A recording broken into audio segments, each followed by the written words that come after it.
Hoy vamos a tocar el tema de las criptomonedas. ¿Por qué es un tema importante? Y aquí en Venezuela y en muchos países, ¿no? Porque han tenido un relativo auge. Un auge desde mi perspectiva, más de marketing que de realidad. Llevamos a ver algunas cifras que nos van a demostrar que son más de marketing que de realidad. O sea, el uso de las criptomonedas no es tan extendido como se pretende hacer ver. Pero sí pudiera tener consecuencias bastante negativas si no se toma en cuenta lo que realmente son y no tratar de convertirlas en lo que no son. Y ahí hay algunas experiencias de algunos países que intentaron utilizar las criptomonedas como una herramienta para lo que no fue formada.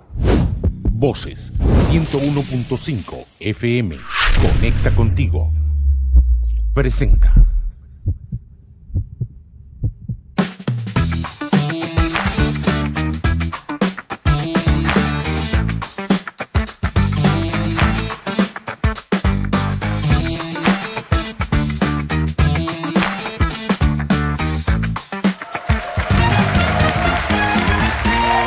Buenos días, buenas tardes, buenas noches, según la hora que nos esté viendo. Aquí estamos hoy en otro programa de Desenmascarando la Economía con Juan Carlos Valdés y José Félix Valera. Hoy vamos a tocar un tema, José Félix, muy importante. Bueno, que consideramos que los temas que nosotros tratamos de tocar acá siempre los consideramos importantes. Hoy vamos a tocar el tema de las criptomonedas. ¿Por qué es un tema importante? Y aquí en Venezuela y en muchos países, ¿no? Porque han tenido un relativo auge. Un auge desde mi perspectiva, más de marketing que de realidad. Llevamos a ver algunas cifras que nos van a demostrar que son más de marketing que de realidad. O sea, el uso de las criptomonedas no es tan extendido como se pretende hacer ver. Pero sí pudiera tener consecuencias bastante negativas si no se toma en cuenta lo que realmente son y no tratar de convertirlas en lo que no son. Y ahí hay algunas experiencias de algunos países que intentaron utilizar las criptomonedas como una herramienta para lo que no fue formada. Pero antes de que profundicemos en el tema, vamos a saludar a las radios que se conectan con nosotros. Saludos a los compañeros de Antena Libre 96.3 FM en Lara. Ahí mismo en Lara también a los compañeros de Ondas del Cercado 94.5 FM. En Yaracuy, Radio Pana, Prensa Nacional Alternativa. En Barlovento, Ecos Bolivarianos 95.1 FM, y aquí en La Guaira, Radio Soberanía 92.5 FM, y bueno, la emisora matriz que somos nosotros, Voces 101.5 FM aquí en La Guaira, y no se lo pierdan.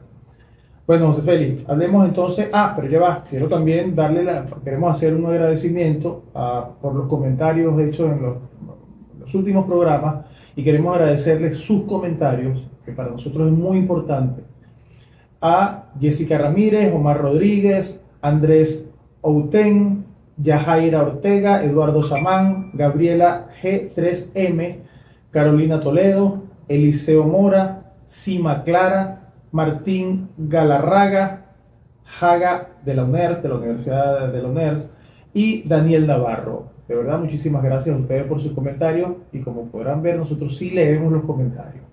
Y por supuesto que a muchos les respondemos. Fíjense, entremos en tema entonces con las criptomonedas. Mire, quien les habla fue en su momento un defensor acérrimo de las criptomonedas. Cuando nace el Bitcoin, estamos hablando del año 2009, si mi memoria no me falla, yo era uno de los que decía, por ser un instrumento nuevo, que de alguna manera bypaseaba, como decimos nosotros, o por lo menos le pasaba por encima al sistema financiero regular, a la banca, y que podía ser un instrumento para el intercambio de bienes y servicios, incluso ¿cómo decirte? Para ahorrar, pues llamémoslo de esa manera. En fin, un instrumento, una nueva moneda, pero donde el control del sistema financiero actual era mínimo o sencillamente no existía. Eso de alguna manera a mucha gente nos atrajo, porque sobre todo quienes hemos estudiado las caídas bancarias, la quiebra de los bancos, donde el que sale perjudicado siempre es el ahorrista, en fin. Y vimos en las criptomonedas, repito, yo fui uno que vio en las criptomonedas, un instrumento maravilloso, disruptivo, como muchos les encanta utilizar esa expresión. Pero resulta que estudiando profundamente las criptomonedas, empezamos a notar que, y repito, voy a hablar desde mi perspectiva en lo particular, comenzamos a notar, o yo comencé a notar, que las criptomonedas no son ese instrumento, primero, poético, que lucha contra, contra lo establecido, contra lo mal establecido, o contra lo que está establecido pero que funciona mal o que hace daño. Y no, realmente no es tan así. Las criptomonedas son, en principio y definitivamente son, un instrumento de especulación financiera. ¿Quiénes están detrás de las criptomonedas, José Félix? Detrás de cualquier moneda fiat de cualquier país, está el país. Un país completo. O sea, usted incluso aquí, quiebra un banco, ¿no? y todos sus ahorros quedan como en el aire. ¿Quién responde por él? O responden los directivos del banco o responde el Estado. Normalmente responde el Estado. ¿Okay? Y rescatan de alguna u otra manera a los ahorristas. Pero ¿qué pasa cuando, no sé si llamarlo quiebra, pero imagínense que una criptomoneda, ¿okay? que es una creación cibernética, quien tiene control de eso en un momento determinado, bloquea las cuentas? ¿Qué puede hacerlo? O sencillamente desaparece, como ha ocurrido. Hay muchas criptomonedas que surgieron y desaparecieron de pronto. ¿A quién le vas a reclamar? No tienes a quién reclamar. No tienes a quién reclamar. Esa es la verdad verdadera. No tienes a quién reclamar. Las criptomonedas como instrumento de especulación financiera son exactamente igual a usted irse a un casino a jugar. Sus probabilidades de ganar son pocas, pero al igual que en el casino, las criptomonedas, José Félix, viven de la esperanza del ser humano. ¿Tú qué dices, José Félix? Sí, efectivamente, al principio yo también me entusiasmé con todo el tema de las criptomonedas, ¿no? Porque además en principio eran como hasta subversivas, porque empezaron por la Deep Web, es decir, la comercialización de cosas en criptomonedas empezó por la Deep Web, en eso que llamaban la red oscura, y entonces era al principio una cosa como subversiva, pero además quedaba la idea de lo autónomo, ¿no? De lo autónomo. Sí. Y claro, al ser una cosa autónoma era contrahegemónico y daba la posibilidad, o sigue dando la idea de la posibilidad de ser una cosa alternativa al sistema financiero hegemónico global, ¿no? Que bueno, que al final es un sistema de dominación en lo económico. Pero bueno, luego en el desarrollo de las criptomonedas mucha gente se ha entusiasmado. Aquí en Venezuela mucha gente, inclusive desde lo pequeño, empezó a conseguir los equipos para minar. Mucha gente estuvo minando aquí en Venezuela. Todavía hay mucha minería de cripto en Venezuela, pero empezamos a ver el tema ese de la ilusión, ¿no? Diría Silvio, la desilusión. ¿Por qué? Porque bueno, la gente minaba, iba acumulando cosas, iba haciendo transacciones con mucho entusiasmo y de repente casi todos los años pasa que hay una caída abrupta y la gente va perdiendo todo lo que venía acumulando. Entonces empieza nuevamente a subir poco a poco, empieza el Bitcoin a subir y la gente vuelve con la ilusión, igual que cuando está en el casino, y vuelve a apostar a la cosa y vuelve a meterse. Y así es, cíclicamente sube, baja. Claro, quienes tienen muchos recursos, entonces como lo que tú mencionabas de lo piramidal, quienes están arriba, pueden darse el lujo de comprar, adquirir mucho y cuando baja de precio aguantar y más bien comprar más cuando porque no tienen la necesidad de movilizar. No, pero fíjate cómo funciona eso, con la bendita ley de oferta y demanda. Los que tienen mucho dinero, un Elon Musk, que él le encanta comprar Bitcoin, ¿qué hacen ellos? Ellos dicen, bueno, voy a comprar 30 millones de Bitcoin. Bueno, es una cifra, voy a comprar una cifra muy alta de Bitcoin, ¿no? Cuando la gente dice, Elon Musk está comprando, es porque hay que comprar, sale todo el mundo a comprar. Entonces, por la ley de oferta y demanda, se incrementa sustancialmente la demanda y el precio del Bitcoin se eleva. Cuando se eleva el precio, Elon Musk, que gastó 10 millones de dólares en Bitcoin, inmediatamente vende todo eso. ¿Y qué pasa cuando él vende todo eso? Él duplica o triplica o cuadriplica su ganancia, Pero el tonto que invirtió $100, $500 con esa esperanza, cayó inmediatamente el precio del Bitcoin. Bueno, y ese es el dinero que se llevó Elon Musk. El que invirtió $100, $200, $500, él se va a quedar ahí esperando que vuelva a subir. Exacto. Y así va a pasar toda su vida. Exactamente. Entonces, bueno, terminó siendo como un mecanismo perverso que juega con la necesidad y con la esperanza de la mayoría que ven ese mercado. Otra gente empezó a ver el tema de las criptomonedas, sobre todo en situaciones como la de Venezuela, de sanciones, de bloqueo, etcétera, como mecanismos de pasarelas de pago. Y bueno, ahí entonces empezaron a surgir temas como plataformas como el Binance, empezaron a surgir monedas como el UST que se vendieron como que un UST es igual a $1. Sí, lo que llaman Stablecoin, como en la idea de que es una moneda sustituta que vale lo mismo y cosa que no es verdad, además, que no se ha podido demostrar. Luego los gobiernos, o algunos gobiernos, no, pero algunos dirigentes políticos del neoliberalismo, además son expresiones del neoliberalismo, empezaron a promocionar inclusive legislaciones a favor, empezaron desde el gobierno a promocionar en la publicidad, en la inversión, y luego desde las legislaciones la idea de cambiar las economías locales, llevar la economía de ciertos países a este tipo de mecanismos. Y bueno, y hemos visto que en algunos casos han habido fracasos importantes, como en el caso de Bukele, y en otros casos han habido estafas, como en el caso de Argentina, con Milei. Entonces él dice que no es responsable, pero él promovió eso. Ahora, difícilmente, aunque sí hay sociedades, economías que lo han hecho, la sociedad china regula y impide. En China no aceptan criptomonedas. Entonces hay economías fuertes que lo logran regular y sencillamente no lo aceptan, o tienen que ser desde el Estado. ¿Por qué? Por lo que decía Juan Carlos al principio. Porque al principio decía, es que no tiene soporte al final. Es que no, o sea, por muy malo que sea un gobierno, por una crisis muy terrible que está atravesando un Estado, una sociedad, la gente va a tener en el sistema financiero tradicional donde ir a reclamar. Aquí vivimos una época en que una cantidad de bancos salieron de compensación y quebraron y se declararon no sé qué, y la gente tuvo un mecanismo llamado FOGADE que protegió al ahorrista. La gente, bueno, pasó años pero recuperó su dinero, otros no lo recuperaron nunca, pero tuvieron dónde ir a demandar, dónde ir a quién demandar. A quién demandar, es decir, hay una figura y el Estado y todo un ordenamiento jurídico que lo permite.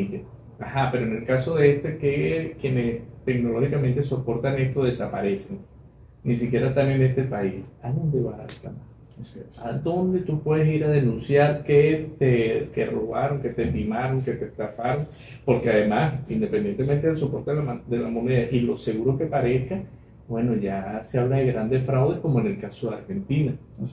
Entonces, ¿dónde la gente, por ejemplo, las víctimas en Argentina, donde pudieran ir a reclamar? No pudieron, perdieron, sencillamente perdieron.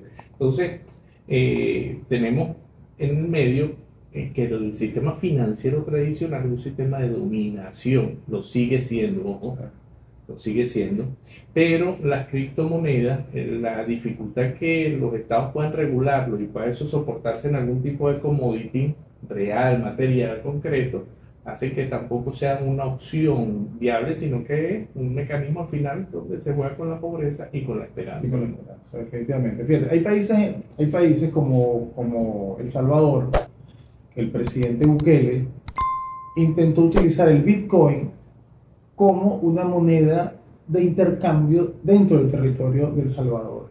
Utilizarla como utiliza el dólar en El Salvador, o como se utiliza el bolívar en Venezuela, en fin. ¿Qué ocurrió en El Salvador? Una vez que se implementó eso, bajo la esperanza de que eso iba a fortalecer la economía.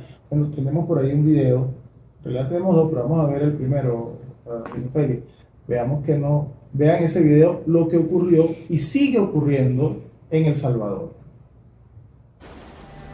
El Zonte, un pequeño municipio de El Salvador donde viven unas 3.000 personas. Gracias a sus grandes olas, es punto de encuentro de surfistas de todo el mundo. pero también es una de las zonas más pobres del país. En cualquier esquina se vende el plato nacional, las famosas pupusas, por pocos dólares.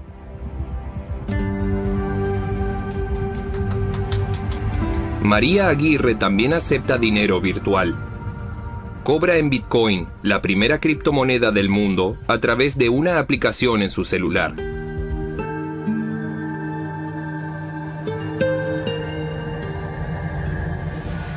Pues luego yo tenía un poco de miedo a aceptar a Bitcoin por ser una moneda virtual que uno no conoce, pero hace aproximadamente quizás 2 años que yo acepté Bitcoin. Al principio, María Aguirre obtiene beneficios, cuando el precio del Bitcoin alcanza los $60,000, pero en pocos meses llega a perder más de 2/3 de su valor. Ella y otros 50 comerciantes esperan volver a tener ganancias.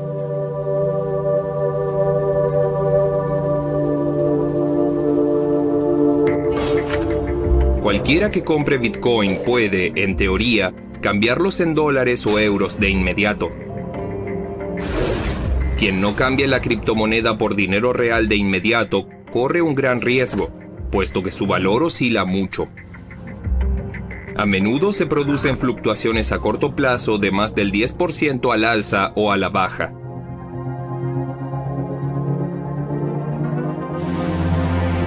Algunos de los comerciantes de El Zonte asumen este riesgo. Pagan y cobran en Bitcoin, pero no vuelven a cambiarlos a dólares con la esperanza de que suba el tipo de cambio. Como María Aguirre, a quien a finales de 2022 sigue sin irle bien. He perdido, pero espero que en un momento pues recupere lo que haya perdido. Bueno, ahí lo vimos. Fíjense que en este video podemos evidenciar que una persona humilde que vende pupusas, que es una comida, un plato típico de El Salvador, esa señora vende su pupusa en Bitcoin y ahorra con eso porque ya tiene la esperanza que el Bitcoin sube y el Bitcoin cae a 1/3 de su valor. Esa señora que es pobre, que necesita ese ingreso diario, 1, para reponer la mercancía que ha vendido, 2, para de esa venta obtener cierta ganancia. Bueno, no la tiene, porque lo que percibió de esas ventas, de su negocio, cayó el precio, porque es un instrumento especulativo que su valor de cambio varía con mucha velocidad. Pues, así como pudo haber ganado, que no ocurrió, como lo vimos en el video, y si bien eventualmente sube, yo le apuesto mi vida sin temor a perderla, que si el Bitcoin sube muchísimo, esa señora no va a cambiar los Bitcoin, porque la esperanza la va a hacer de que dice, bueno, si subió ahorita, va a seguir subiendo. Si saco esa plata, igual voy a tener que invertir para que suba, no voy a esperar que suba. Y se va a caer el Bitcoin y va a volver. Es un círculo vicioso eso.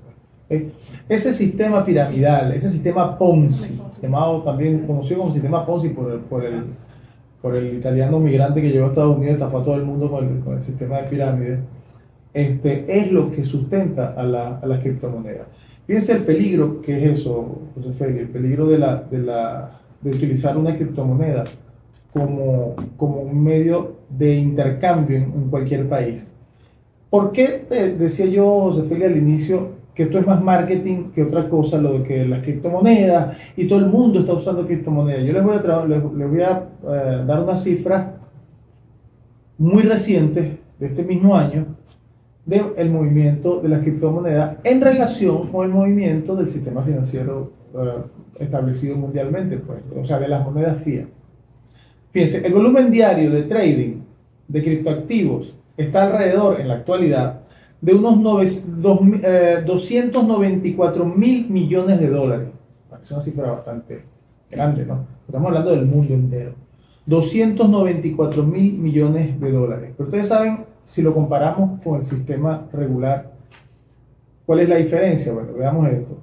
Comparado con el mercado de divisas normal, que mueve, oigan la cifra que les voy a dar, 7.500 trillones de dólares. 7.500 trillones, ni siquiera billones. Y ojo, y cuando digo trillones lo estoy diciendo desde el punto de vista como lo conocemos los latinos, porque para un anglosajón trillones sería para lo que para nosotros es billones. No, yo estoy hablando trillones para lo que nosotros es trillones. O sea, es insignificante lo que se está transando en el mundo de criptomonedas. ¿Pero por qué? Por lo que hemos venido diciendo. O sea, los estados saben. Primero tomen en cuenta esto que les voy a decir. El dinero es la sangre de los estados. La sangre. Así como a través de la sangre se transportan las vitaminas, se transporta casi todo se transporta a través de la sangre. Bueno, el dinero es el que hace que todo en un estado circule, se mueva. ¿Okay? Siendo así, que el dinero es la sangre o la rueda, como decía Dan Smith, que mueve las riquezas, ¿ok? Tú tienes que tener control de esa rueda que mueve las riquezas. Un estado serio, lo primero que piensa es tener control de esa rueda que mueve la riqueza. Por eso los chinos, los rusos, e incluso los Estados Unidos, en los Estados Unidos tú puedes utilizar criptomonedas, ¿ok? Pero el gobierno no va a utilizar criptomonedas para la distribución de bienes y servicios. Ustedes pueden apostar su vida a eso. Entonces, un Estado serio no utiliza criptomonedas. ¿Que son instrumentos de especulación financiera? Bueno, en las bolsas de valores se transan instrumentos financieros también de especulación financiera que no existen en la realidad, pero que sirven solo para eso, para la especulación financiera. Pero es demasiado peligroso utilizar una criptomoneda para transacciones diarias. Sí, fíjense que en el desarrollo de estos primeros 15 minutos del programa hemos dado algunas luces de lo que realmente significan las criptomonedas, ¿no? Ahora, ¿qué representan hoy en día las criptomonedas en nuestro sistema económico global? Que el sistema capitalista, bueno, representa un mecanismo de usura, un mecanismo de acumulación, un mecanismo fundamentalmente de especulación. Y entonces a través de la especulación se acumula y hay usura sobre esto que decíamos, la esperanza de la gente. Hay gente que se dedica, tanto es así que hay gente que se dedica a hacer una manera de negocio que llaman trading. Es decir, hay gente que no produce nada, que no siembra un tomate, no fabrica una silla, no pinta un carro, sino que acumula plata. Su trabajo es acumular plata a través del trading, es decir, a través de la especulación, ya sea que lo haga en el mercado de valores con acciones, ya sea que lo haga a través de la venta y compra de commodities, ya sea que lo haga a través de la venta y compra de divisas o a través de la venta y compra de criptomonedas. Y una de las formas de trading que se han hecho más populares en los últimos tiempos aquí es precisamente la compra y venta de criptomonedas. Es decir, hay gente que ni siquiera hace grandes inversiones en cripto, sino que va comprando y vendiendo, va con varias monedas a diario, viendo dónde saca de una y vende la otra, y ahí va acumulando, y va acumulando sobre la base de ¿qué? De la esperanza que tiene la gente en invertir en más o en menos una u otra moneda. Es decir, como para redondear la idea, al final las criptomonedas se han convertido en un mecanismo de especulación que le permiten a un sector de la población acumular, especular, sin ningún esfuerzo, sin producir nada, sin aportar nada a la economía real. Sí. Fíjate el peligro que comentamos hace rato, el peligro de que se utilicen criptomonedas para el intercambio cotidiano. Es el siguiente. Si bien nosotros somos de los que no creemos que el dinero genera inflación, y ya lo hemos hablado en programas anteriores y hemos tratado de, al menos desde el punto de vista de la argumentación lógica, explicar el por qué no creemos en eso. No es menos cierto que una liquidez excesiva puede conducir a una demanda excesiva, que no necesariamente eso se traduzca en precios altos, pero sí se puede traducir cuestionablemente en una escasez de bienes y servicios, de bienes fundamentalmente, de bienes esenciales, de los bienes más demandados. Entonces, una escasez, o sea, un exceso de liquidez sí afecta a la economía, al menos desde esa perspectiva que les acabo de plantear. O sea, estoy hablando de que por lo menos pudiera generar una escasez porque la demanda, o sea, el consumo siempre es más rápido que la producción. Entonces, he allí, en el menor de los casos, la importancia de que el Estado controle todo el dinero que circula en su territorio. Eso es fundamental. O sea, ¿quién controla las criptomonedas? Como tú lo dijiste anteriormente, no sabemos. O sea, si en Venezuela, con la fiebre del USDT, de la empresa Tether Limited, una empresa que dice que cada USDT equivale a $1, o más que equivale a $1, oigan esto, porque aquí en Venezuela la mayoría de los precios se referencian en el valor del dólar. Usted puede agarrar un mango y decir que ese mango, la referencia es 1. Entonces, si usted sabe que ese mango equivale a $1, ¿ok? El mango es $1 en sí, no, o el mango lo respalda $1. No. Yo estoy diciendo que equivale a $1 y tú, si quieres el mango, me da $1 por él. Perfecto. Con el USDT es exactamente lo mismo. El USDT, detrás del USDT no hay ningún dólar, no hay ningún dólar. Le han hecho cualquier cantidad de auditoría a la empresa Tether Limited y no ha podido justificar, o sea, no ha podido demostrar que cada USDT detrás de él hay $1. Además, ellos no entregan dólares. Porque si es así, fíjense, cuando era el patrón oro, si tú tenías cierta cantidad de dólares, tú podías ir a la Reserva Federal y cambiarlo por su equivalente en oro. ¿Okay? Una criptomoneda no bueno, agarre su USDT, vaya incluso a Estados Unidos, donde esté la empresa Tether Limited, y dígale, mira, yo quiero cambiar esto por dólares. No te voy a decir lo que diríamos aquí, lo que te harían aquí en Venezuela, lo que te diríamos aquí en Venezuela, pero en el mejor de los casos te van a decir simplemente no. Alguien que está viendo aquí sabe eso, va a decir, él está mintiendo, porque sí hay posibilidades. Sí. Fíjate la posibilidad que hay. La empresa Tether Limited, para poder entregar dólares por USDT, ellos colocaron una especie de condiciones. Condiciones que cuando tú las lees te das cuenta que es imposible que te den. Una de las condiciones. Tienes que tener un tiempo determinado utilizando las USDT. Pero tienes que tener al menos cientos de miles o millones de USDT. ¿Ok? Cientos de miles o millones. Aún así, tú tienes que ellos evalúan si tú eres apto para ellos entregártela. Con ellos sencillamente evaluar, tú no calificas para entregarte, no te lo entregan, pues. Es que no te lo van a entregar, porque los USDT son una estafa. Son una estafa. Fíjate, ahí hay un último elemento. Llegamos ya a los últimos minutos del programa. Pero está soportado sobre muchos engaños, ¿no? Uno de los engaños más comunes es hacer creer que las criptomonedas son una evolución del dinero digital, y no es tan así. El dinero digital, que es la tarjeta de débito, la tarjeta de crédito, las transacciones bancarias, la posibilidad de hacer transacciones vía telefónica, pago móviles que llaman, etcétera, es una cosa, pero todas esas transacciones al final son dinero en una u otra moneda que está soportada en la economía de algún estado y está regulada. Estas no. Entonces, no necesariamente las criptomonedas son una evolución o son igual a dinero digital. Y me sigo refiriendo al tema legal, jurídico que esté detrás, y al soporte, pues, que esté detrás de esa criptomoneda. Entonces, allá hay un mecanismo de manipulación. Entonces la gente siente que sí, que es porque lo puede hacer por teléfono, porque puede hacer una transacción, y no es cierto, hay una manipulación.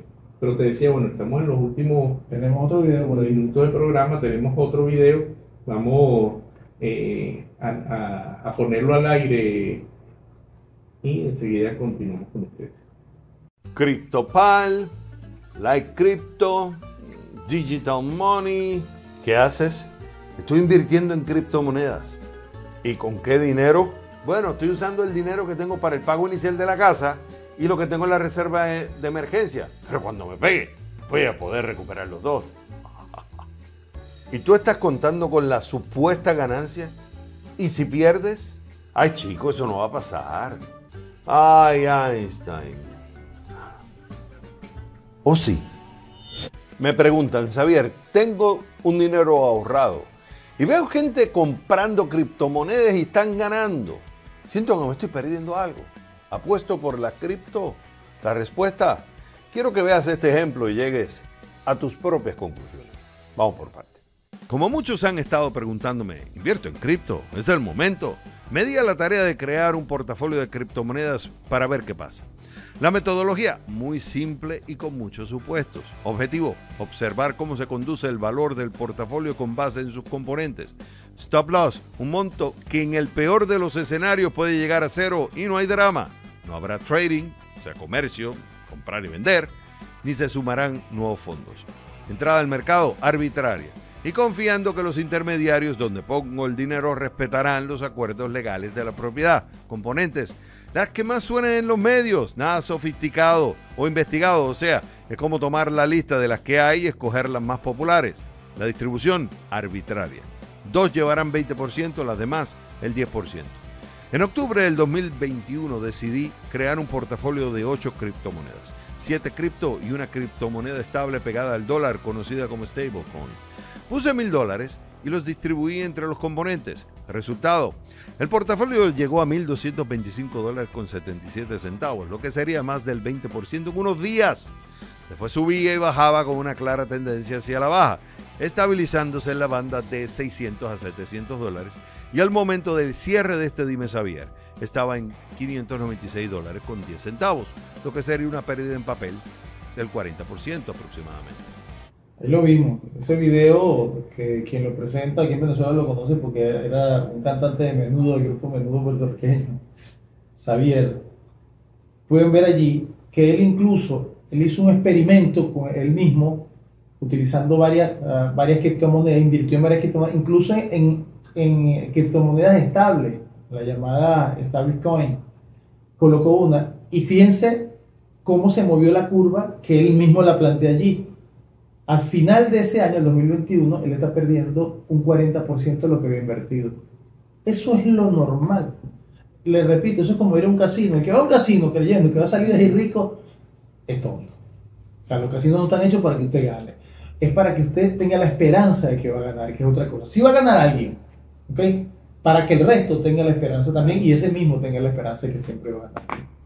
Claro, pero todos los algoritmos de las máquinas en los casinos están diseñados para que tanto por ciento sea que la gente gane y genere la expectativa positiva de que todos pueden ganar, y el porcentaje mayor de las transacciones van orientadas a que gane el casino, lo que ellos llaman la banca. Sí, por eso es que ellos dicen la casa pierde y se ríe, no, el casino está perdiendo, siempre está invirtiendo en la esperanza del jugador. Lo mismo pasa al final con las criptomonedas. La gente entre ese que baja y sube en ese trading siempre tiene la esperanza de que va a ganar, y al final del ejercicio, al final del año, siempre va a perder. Siempre va a perder. Sí existirá quien gane, como tú lo acabas de decir, como pasa también en los casinos. En los casinos alguien gana, ¿ok? Pocas veces, pero gana.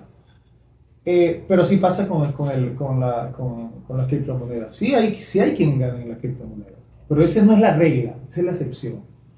Entonces creo que ya se nos acabó el tiempo. Vamos a reiterar el saludo a las radios que se conectan con nosotros en este momento. Antena Libre, en el Lara, Antena Libre 96.3 FM, en Lara también, Ondas del Cercado 94.5 FM, en Barlovento no es de Yaracuy, Radio Pana, Prensa Nacional Alternativa, ahora sí en Barlovento, Ecos Bolivarianos 95.1 FM, aquí en La Guaira, Soberanía 92.5 FM y la radio matriz que somos nosotros, Voces 101.5 FM en La Guaira.